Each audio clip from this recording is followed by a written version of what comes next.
Welcome to Piano Trends Music and Band Company, Crystal Lake, Illinois. I'm Tim Paul, and I'm one of the owners here at Piano Trends, and I want to tell you 3 things about Piano Trends Music. Here's what you're going to find. Fun, more fun, and even more fun. That's right, you're going to have fun learning to play an instrument. We've got a lot of fun instruments to choose from for you to purchase, buy, or rent.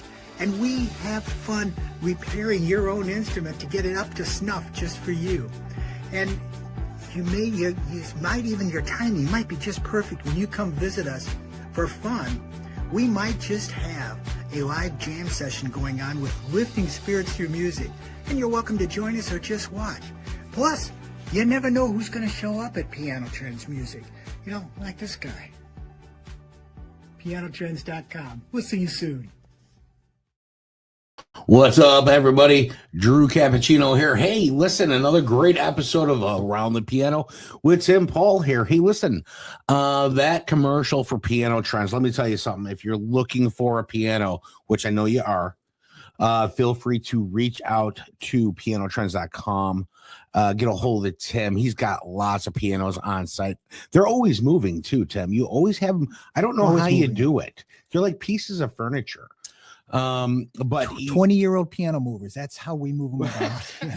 Yeah, the young guns. Yeah. But yeah, listen, there's lots to do here. You got flutes, trumpets, guitars, strings, replacement parts, tuners, everything lessons under the sun. We might be a small shop, but we do big things. Yeah, you do very big things. And I love how you help the community with Piano Trends. Listen, if you're a school or a parent that has a kid going to band at a school, there is more than one options, no matter how much the schools tell you. Very affordable prices, lease to own for instruments.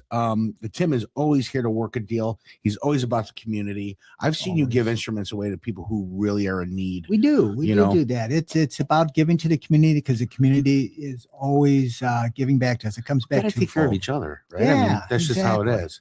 So, hey, listen, if you like what you see here today, go to the old Google box, YouTube 216 Creator Studios. That's 216 Creator Studios. Like, share, subscribe, ding that bell for the future notifications. Always appreciating the support here with Around the Piano.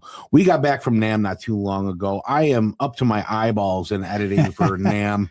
And I'm excited about today's episode because we met somebody there at NAMM who plays, to me, a very unusual instrument. It's an unusual even to me. For you to say that, I mean, that's crazy. But you stay tuned for that content, folks. We're going to be running that as almost a separate entity to Around the Piano. I know people have been requesting, and hey, when is NAMM coming out on your production? I'm like, please be patient. There's only one cappuccino, and rightfully so. That's right. My if mom there were said two, thank you for would that be one. worried. You should. Yeah, you should.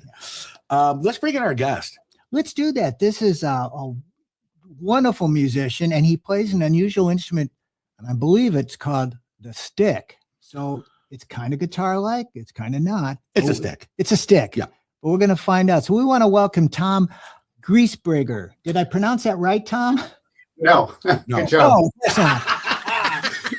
10 for 10. Yeah. I'm just going to start telling people I'm doing it on purpose because it's a shtick. Okay, how do we pronounce it then? I say Griesgraber.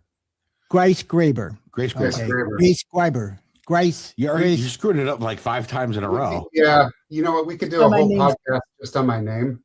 But I don't think that's the most interesting thing for the day. Tom G. Sure. There you go. How about if we just call you the Stick Man? How's that? Good enough. There's probably some others out there, but sure. Awesome. Well, welcome to the show. And seriously, we had so much fun at that breakfast session where you entertained. I think there were 1,500 to 2,000 NAMM attendees at that breakfast that morning. And you got a standing ovation, dude. It was great. The whole thing was kind of wild because I live by car about an hour and a half from there. And so they told me, it was so early because it was breakfast. They told me the load-in was 6:30. And I debated okay, do I want to just drive up or go to a hotel the night before? And I had a friend who was going to help me out. he's like, oh, let's just drive up the Dale. I'm like, okay, we got to leave my house at like 4:30 in the morning. and so that's what we did. And so, it was kind of wild. I mean, I imagine you guys have some video or pictures of it, but the big LCD wall behind, and from my vantage point, when we were setting up, they gave me a half an hour to set up. They had these monitors on the floor that I could see, and they had clocks on them. And I was like, okay, great. I know I got a 25-minute set. There's a clock there. It's showing me what time it is. Great. I'll know when I can stop. Well, the very first song I start, they changed it from being a clock to being a countdown timer. So I was expecting the thing to say like 0800, like 8 o'clock or whatever. And it's saying like 24:23. And I'm like, what did they switch it to, like military time? Like what? I'm playing like in these maths going on in my head. I'm like, no, wait, okay, it's a countdown. Got it. Like, but Wow. The room was fun though. I didn't even see until afterwards. I had no idea what they were going to do behind me on video, but there were like volcanoes and sunsets and like all this gigantic. It was pretty cool. It was quite the production. Yeah. NAM has really stepped up their game on those breakfasts. Yeah, they don't. Yeah. Well, I knew. I mean, they told me it was a big deal, and I was like, okay, great. I trust you guys. I know it'll be good. So it was fun. It was fun to see some of the stuff afterwards. That just even friends with like phone videos and stuff going, oh, cool. So it was neat. It's cool. In fact, I think we've got some footage we're going to show later on. Yeah. Nico, I believe in our drive, we have the video of him playing the stick. Why don't you see if you can find that? We'll try to squeeze that in before the end of the show. That'd be fantastic. Great. Yeah. We know what you're going through though with that clock, because we did a couple of educational sessions and it was the same thing. We're looking at the clock before us, and you're right. You have to do the math. Are we on military time? Is it a countdown? I don't math at all. Well, I get colors. I don't know. And I do a lot of different kinds of shows. I mean, I have a group I tour with called the California Guitar Trio, where we, set lists are planned out, and the guys have their effects pedals are programmed along with the set list. Like everything is kind of scripted. My own solo shows, I'm used to kind of winging it. And so I'll have kind of an idea. I'll have an idea of pieces I want to do, like maybe the start and the end. And then from there, I'm trying to read the room and see like, okay, did they like that piece? Where do I go from there? And so that's why I think the clock changing was kind of like, wait, I got to be on top of this because I don't even really have a set list here. I'm kind of winging it, So, but yeah, it was a fun one. And that way, what they did at NAMM, it's like a football game where there's a clock and you're done at the end of the clock. Correct. But when you're doing the gig thing, it's like a baseball game. There's no clock involved. You just you go till the game is over. Right. Yeah, and it can't be easy too, because what if your set goes longer than what the clock is, and you're like, oh, I gotta try to squeeze it, because like he said, it's almost scripted, right? Sure. So there's more to remember. I don't even know how you remember to play the instrument to start with. So kudos to you on that one. Yeah. So for our listeners who don't know what we're talking about yet, do you have a stick handy there that you can show people? Yeah. Give a little this is the stick. Let me see if I don't know how this will translate over the interweb. It's just kind of live through my studio monitors here, but okay. Essentially what it is I'll give you the brief history. So it was invented by a man named Emmett Chapman, who was a guitar player back in the 60s in LA. And he was making guitars for himself. He'd gotten up by 1969, he'd gotten up to like a 9-string guitar. And his first love in music was really improvisation. And he wanted to be more like a piano player. He wanted to be able to improvise not only the melody and the lead line, but also the accompaniment. And he wanted to be able to like change the progression of a song as he's changing the melody to the song. And he got really remarkable with this over the years. But he was practicing on his 9-string guitar he'd made in 1969. And he realized he could actually play it all tapping, just straight down on the strings.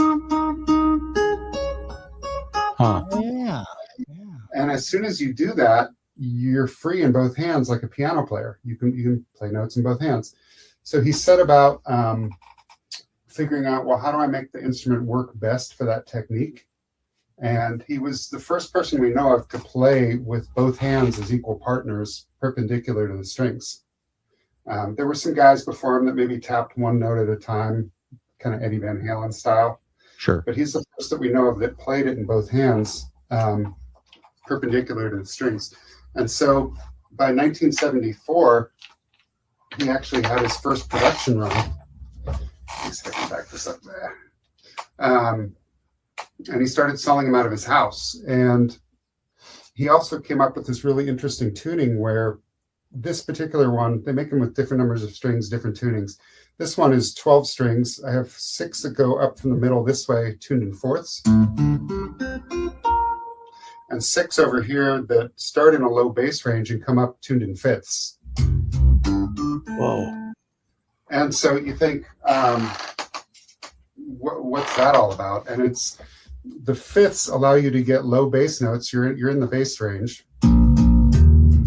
But because you're in fifths, you can get into a chordal range really quickly. And like this is kind of a standard stick major chord, but it's something that would be hard for any other instrument to play in one hand like that. Like it's root up to the 5th, up to the 10th.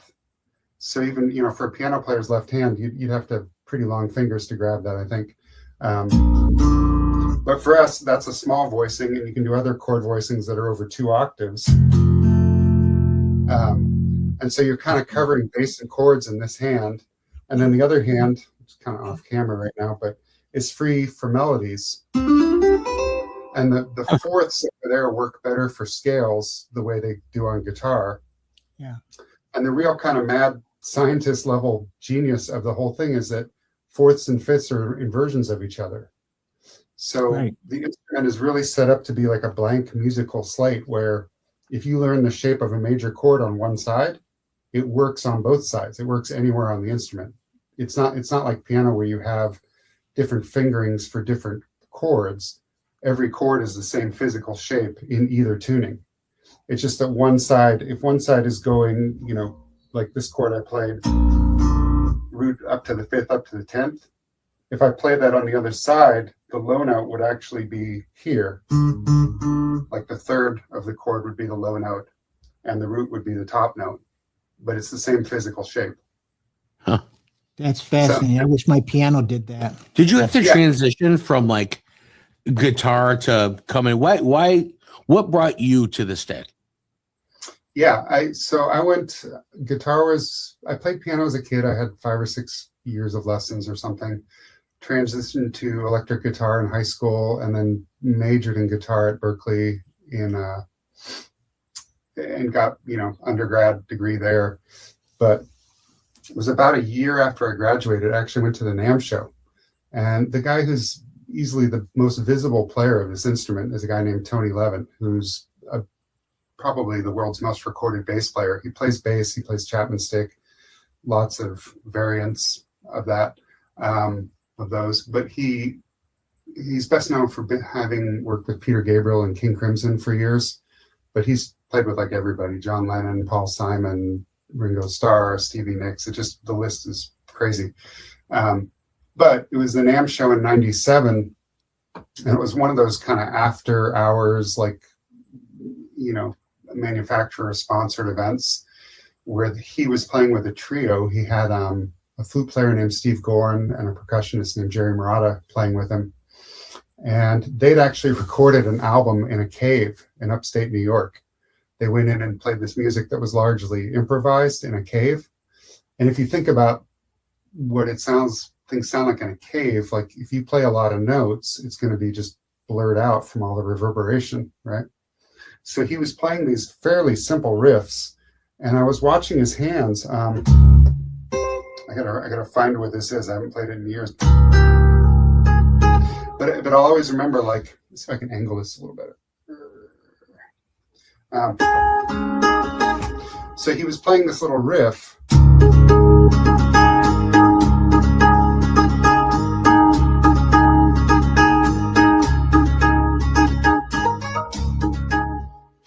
I just, That's great. Isn't that crazy? That's awesome. Well, yeah. Musically, it's like that was a simple thing, but it really hit me sitting in the audience of like, that doesn't quite sound like guitar. That doesn't quite sound like bass. It doesn't quite sound like piano. Like, this is something new. And the reality of being a guitar player at Berklee was like, I was one out of 1,000 guitar players, and they were all at least good. And having graduated from Berklee, my main interest was in writing music. And I found that like everything I was writing on guitar, I could hear influences from other players in what I was writing.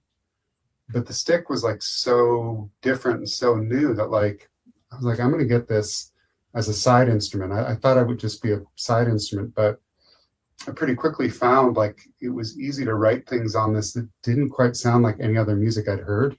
Yeah. They just, so that was exciting. And just the newness of it was exciting too, because I could go into like a music store. Well, I'll leave it nameless, but one of those big chain music stores. Sure. And I was just trying to figure out like, what do I even plug this into? Because it needs to be amplified. And it's actually a stereo output. So it has a separate pickup for each string set. And you can run them to different amplifiers or different effects chains and get different sounds on each side of the instrument at the same time. Wow. So I'd be taking it into stores and just plugging it in. I'd be plugging it into amps in stores, and like I couldn't play a single song, but I'd be playing just, little chords or whatever. And crowds would start to form. And I'm like, well, this is good. Like this would never happen if I was in here playing guitar. Like nobody would care even if I was playing something cool. Here I am not being able to play this instrument and I'm drawing crowds. This seems like a good way to go. So, I got more and more into it. And long story short, here we are today. Well, it's very unique. It's a very unique instrument. Extremely unique. First time I've seen this instrument or even heard of it. And just the way you can play it, you get so many different variations out of it. It's very unique, man. I love it. So how long you been playing? Well, I bought one that year, 97. I got it summer of 97. And around the same time I was starting to put together like the home studio setup. And my whole mindset was like, I want to do something different. And, I had a friend from college who is a great drummer, named Ryan Moran. And I kind of thought, well, okay, what am I going to record once I get the setup together? And I knew I could do stuff with Ryan on drums and percussion. And then I found a guy locally named Jimmy Patton, who's a brilliant guitar player locally, who plays the same style, tapping. And he was playing on two guitars at the same time. Yeah. And I thought, well, that's pretty weird. Like if we put him together with what I'm doing and then add drums in there, we'll have this really bizarre trio. And so that was the first album, was called Agent 22. And it was, a whole lot of, basically 24 strings tapping plus drums and percussion. And that was kind of the start of the recordings in 99 and then live shows the same year. Nice. Is a lot of this content on your website, Tom? Yeah. TomGriesgraber.com. That'll get you everywhere. So check it out, folks. That QR code up there in the left-hand corner. Go ahead and scan that with the old pocket computer. That'll take you right over to Tom's website. Check them out. Check out some of the content. Absolutely. That's pretty cool.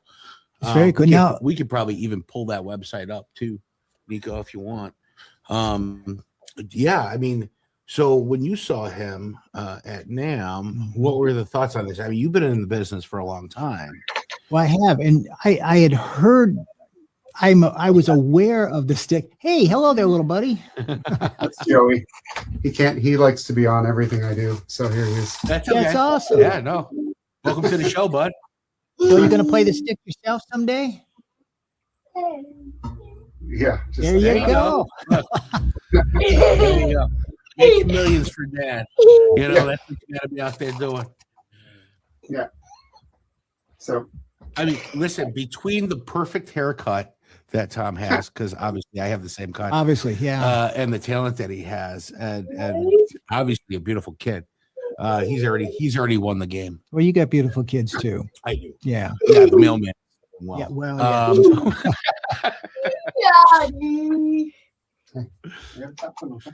Yeah. So with you, how have you even heard of this instrument? You've been in this industry a long time. Yeah, I've heard of the instrument and I've seen it at the trade show, but I never paid close attention to it. I'm assuming okay, it's a guitar without a body, you know? Yeah, And- it's what my Right. first thought was. Right. And it's not. It's a completely different It's instrument. Yeah, different instrument. Way different instrument. Yeah. You play that the way another friend of ours, who I also butcher his last name, Paul Belatovich, which I Yes. think I got Oh, right. yeah. That's actually I know pretty Paul. good. He You're like plays. I know that Paul. today. Yeah, do Yeah, you? You know Paul? Yeah, sure. I've opened for Carl Palmer's group several times, and Oh, Paul's the guitar fantastic. player in the group. Yeah.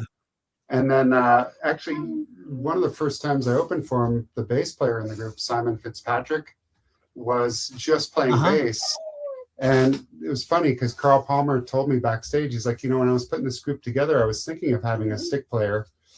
And the next time I opened for him, like a year later, Simon and Paul were all excited. They're like, we're going to meet Emmett Chapman tomorrow, like the inventor. and then suddenly Simon, got a stick, and now he kind of doubles on stick. Oh, So, sweet. That's pretty Sweet. cool. Yeah, that is very cool. Well, the way that Paul plays guitar, he plays it like a piano, Yeah, seriously. absolutely. Yeah, Yeah. a lot of tapping, he's- and Simon too. So, Yeah. the bass player. So he's playing bass the same way. So it was natural for him to get a stick. Well, I say a future show, we get Paul and Tom together here, and It'd be fun. Yeah, he's a great guy. it would be fun. But if I yeah, can- when we saw you at the trade show performing, I was there with my son Jason. We were at breakfast. Were you with us that day? I think so. You were around somewhere. But anyway, when we saw that, we stopped eating. We said, okay, let's just watch. And when we started eating again, our eggs were cold. But No. You were like in awe. Yeah. yeah, we really were. It was something. It was just something different. All the musicians at NAMM, of course, are wonderful, and they're entertaining, and they're top of their games. But this was just it was a unique sound, and the music you were playing, it was just captivating. We really enjoyed that. I'm gonna go. If you guys don't mind, I'm gonna go get him situated so I can talk to you about. You interruptions. betcha. Yeah. 30 seconds. I was going to ask you about the new album and the movie Sure. documentary for All right. PBS. Yeah. Yeah. So what happened is, I've been playing local gigs solo and with groups around San Diego forever. And the director of this film he lives locally. He's been kind of a fan for years. He comes and sees me play every year. And he'd had it in his mind, like, maybe Tom's music would work for a soundtrack. And then he got involved doing this documentary called Prairie Prophecy. And I guess they've been working on it, for like 10 years or something. They've been putting this film together. But he approached me about 2 years ago saying, would you want to do the music for it? And I said, yeah, let's try it. Like, I've never done a soundtrack. But he is a really generous and supportive guy. He wanted to set up the business side of it to be a real win-win for everybody. And so he said, well, I want you to be able to do what you want to do with the music if you want to put it out as an album afterwards and whatnot. And I said, okay, great. So we have, this, I just got CDs printed, came out in December. Cool. And it'll be out on, it's coming to Bandcamp March 6th on Bandcamp. We're actually going to do a listening party March 7th on Bandcamp. And it's unique in that I don't think, to my knowledge, I don't know of any movie soundtrack that's featured the stick the way this does. And that was kind of the goal from the beginning. He likes what I do, my solo music. He wanted to kind of have that flavor to it. What happened was they gave me a version of the movie to work against, and they had a lot of temp music in there, just library things they put in.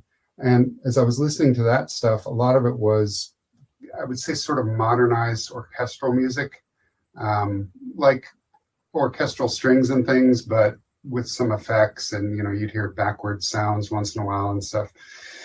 And I thought, well, okay, one thing the stick doesn't do, unless you're using like a MIDI pickup on it, which I can,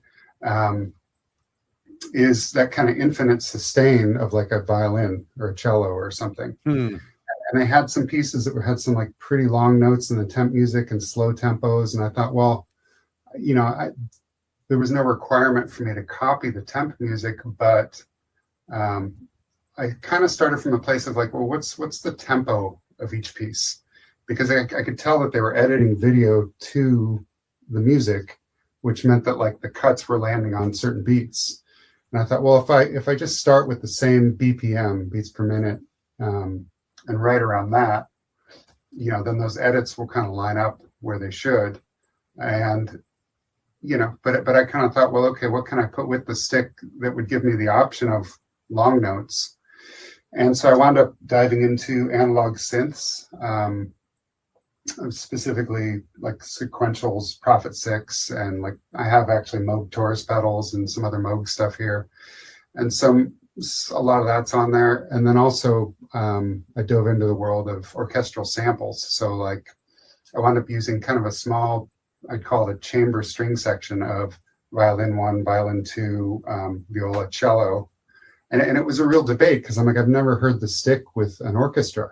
I'm like, how does this work? And I thought, well, if I take out the double bass, then the stick is kind of always the bass.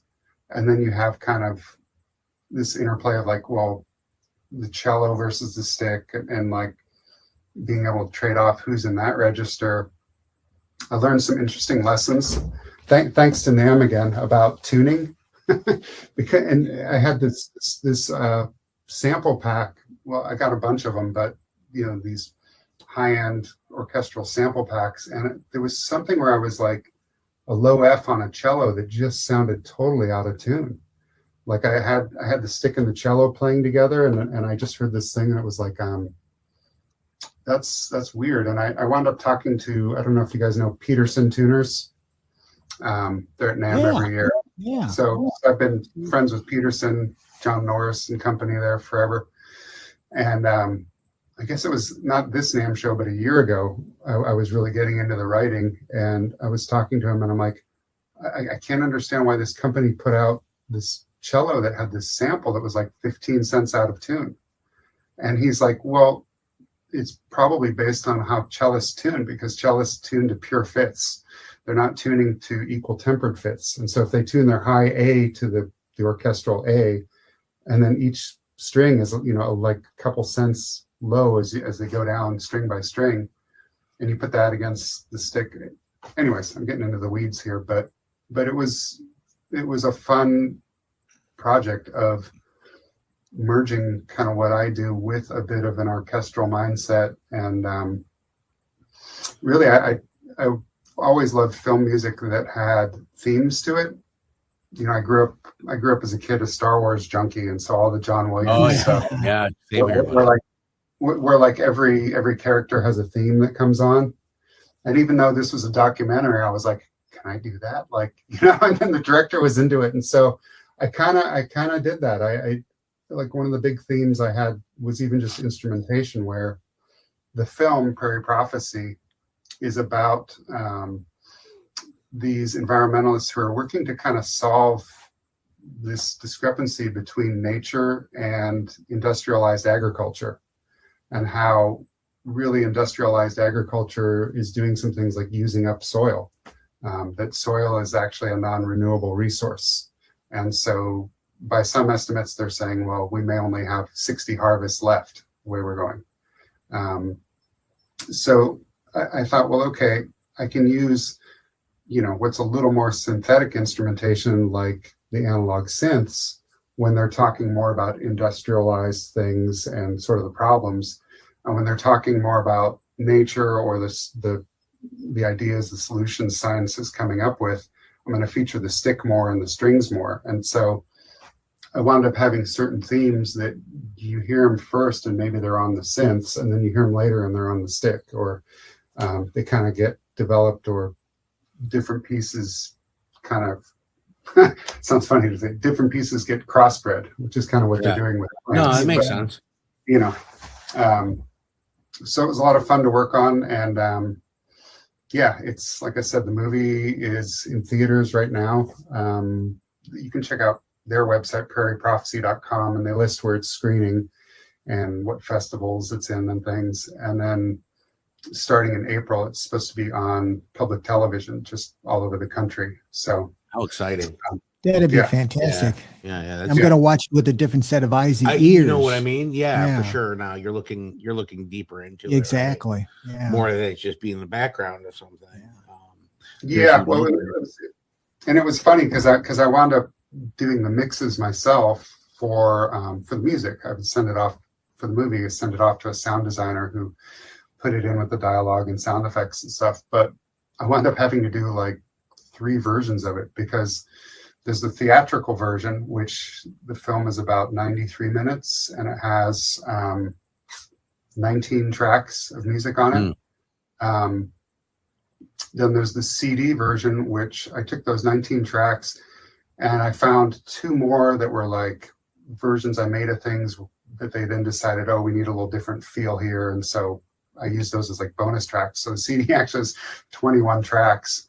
And then the 3rd version is the PBS, the public television version, where they shrunk the movie to be an hour instead of 93 minutes.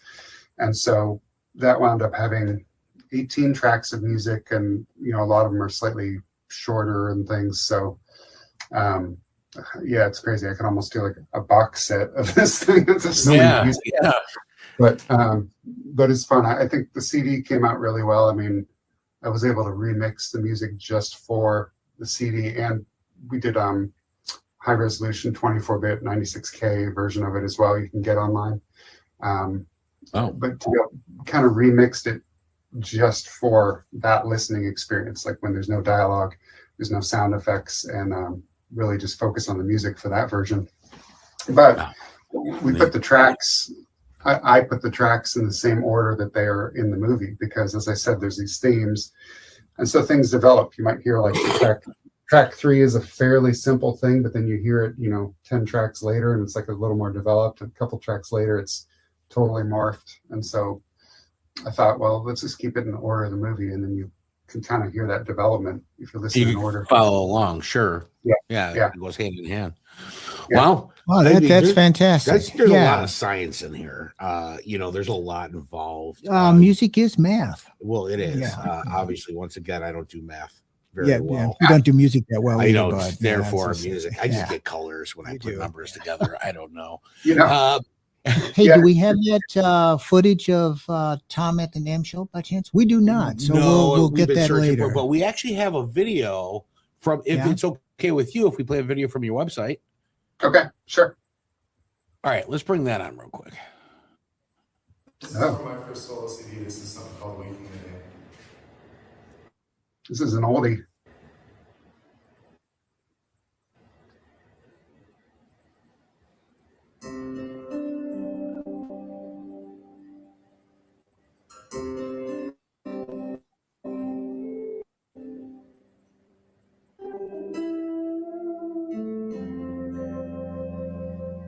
It's amazing how it sounds. I know, right?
It sounds like 3 instruments, all 3 people playing, right? It does, totally. Yeah, it's funny. A lot of stick players used to put on their albums, they would put this like liner note that said no overdubs or something, because people don't know what they're doing if they don't have the visual. Right. I was just saying, I feel like 3 people are playing instruments, Yeah. It's got a great sound. It does. It really does. And I love this particular piece. This is one of the pieces you did play at the NAMM show, I believe. Yeah, it's an older one. It's called Waking the Day. And I think this recording is actually from Austin, Texas, if I'm remembering right. But it is a piece from the first solo album I did, and it's one I still play today, even when I do shows with the California Guitar Trio. If we're doing a full show, like there's no other acts, the guys like to have me do a solo piece, and they usually request this one. So I know, I know it's one that's usually on, it's ready to go, even at 4:30 in the morning at a NAMM show or whatever. Right. Yeah, you got it down like the back of your hand for sure. Yeah. Definitely calms the mind, right? Man, what a great sound. It just really is. It really is. All right. Well, I mean, I could listen to that all day, but we will later on today. Yeah, I don't want to take too much time away from it. So let me ask you a couple questions. What's next? What's the next journey with the stick? What are we looking to do? Well, right now, I mean, I'm always kind of in and out of town with the California Guitar Trio. So a couple things going on in that camp. We're heading out again. I don't know when this will air, but we're headed to the Northeast in March. And then, as I said, it's always in and out of town. I know we're going to do some things around California, I think in May.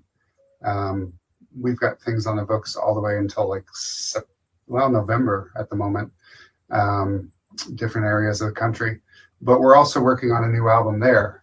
And that's kind of a funny one because the guys, Bert Loms and Paul Richards, who I've known for decades, I've been playing with the group now for almost 5 years, but the group's been around since 91. And Bert and Paul were two of the founders. And I used to tour with them as their opener. And Bert and I did a couple albums as a duo and a lot of house concert tours. In fact, that video you were just showing was from a show of Bert and I in Austin many years ago. But Bert and Paul came out here, about a year and a half ago and recorded 10 songs. And I have most of my house is actually a recording studio. It's a little crazy, but so they came out and recorded. We understand that Nico lives in a recording studio too. Yeah. Pretty much. We don't let him leave here. Yeah. I've turned, a living room and 2 bedrooms into live room, control room, equipment room. But anyways, they came out and recorded 10 songs. Then I got sidetracked with the movie, and that's been such a big thing. I'm like, guys, I'm really sorry, but I got to do this. And they've been really patiently waiting. And so now we're back to working on that again. And Bert was out here about a week ago. He came out and we started recording 2 more songs and touching up some things. But that's kind of, right now I'm kind of juggling PR for the album with working on the trio album with getting ready for the trio tour. And I think that'll be, at least into summer, that'll be kind of what's on the menu. A lot of logistics that go hand in hand with. It's just that people think, well, when you go on tour, you're just going on. No, there's a lot to it. Yeah, there's a lot to well, it. And with us, it's funny too because it's just the 3 of us. So they both play acoustic guitars. They actually both studied for years with guitarist Robert Fripp from King Crimson, and they play in a different tuning. They play in what he calls new standard tuning. So they start the low string on guitar down to a C, and then go up in fifths, C, G, D, A, E, with the high string being a minor third, a G. And so they have this unique tuning, which works really well with the stick because it's actually like the bass tuning of the stick being in fifths. Right. So if you think of the normal guitar-bass relationship where they're an octave apart in fourths, we're an octave apart in fifths. That's really interesting. Yeah. Nobody could just step in and just play with you that way. No, but they, so they've been playing together for years, and it's funny because we don't really rehearse that much. And so you say, you're talking about getting ready for tours. That's kind of everybody working at home because we live in 3 different states, and we show up and have a hotel room rehearsal on in-ears the day of the first show, and then you're off to the show. Sure. So it's very it's a very well organized, very efficient way to do things. Yeah. Yeah, it sure is. We should have the whole trio on at some point in the future here. I would absolutely Wow. love that. Are you going to be at NAMM next year? I think so. It's always, let me just say yes. It's funny for me because you mentioned seeing the stick at the NAMM show, and Stick Enterprises that make them, it's just a small home business, and most of their sales are direct. I think they have one dealer in Ann Arbor, Michigan, who can order them. But most of them are direct, and they've made about 10,000 instruments out of the house. They used to always have a NAMM booth from probably when they started around 74, 75 until about 2004, maybe. Yeah, it's been and then Emmett just sort of decided all my sales are direct. And at that point, NAMM was really about connecting dealers and manufacturers. I think Right. NAMM has kind of shifted a bit now where it's also about connecting to podcasts and things. But Sure. at the time, he kind of decided, well, I'm just going to. we might be. Yeah. So if somebody wants to learn to play stick, a young person today, how do they go about doing that? Because first of all, finding a teacher, Right. and obviously Right, well- they can go to Chapman to get the stick. Yeah, I mean, first of all, is finding the instrument, and I always tell people, and I don't get a penny off this, but I say if you have any interest at all, just place an order, because what's going to happen is it takes them a while to get them out. They're a very small business. There's only about 5 employees, I think. You probably, if you're waiting for a new one, you're probably going to wait a year, and so you might as well get the order going. But the other funny thing about it is I've never had one where if I kept it for a couple of years and then sold it because I wanted to get something different, Yep. I always get every penny back and maybe more, because there's just people waiting for them. Nice. So they tend to just appreciate and value, which, that's what I tell people, just order it. Just so that's the first spot, is finding one. And then there are a couple books in print for it, just independently. When I got it, there were only 2 books. I got both of those, and that's what got me started. But Gotcha. there's a few more these days. And then there's this Zoom, the online thing. There's people that'll do online lessons as well. So Cool. there's teachers around the world that will do that. So that'll get That's you going. fantastic. Yeah. Awesome. Well, it's real. This has really been interesting, Tom. I think I learned as much today as maybe our listeners. Yeah, I feel like I took Yeah. a test. been in the There's music business yeah. for 40 plus years, and Well, I think this is the first time I've really been we dove deep awestricken- into it. Yeah, awestricken in an instrument that does so many different things, and then somebody that actually plays it that well, wow, yeah. which is fantastic. It was really nice meeting you, Tom. We're on the Yeah. back Yeah. end of this. For sure. Check it out, folks. Website. Where is it? There it is. There it is. QR code brings them right to the old website there. And don't forget YouTube 216 Creator Studios. Like, share, subscribe, ding that bell for the future notification. Always appreciating the support.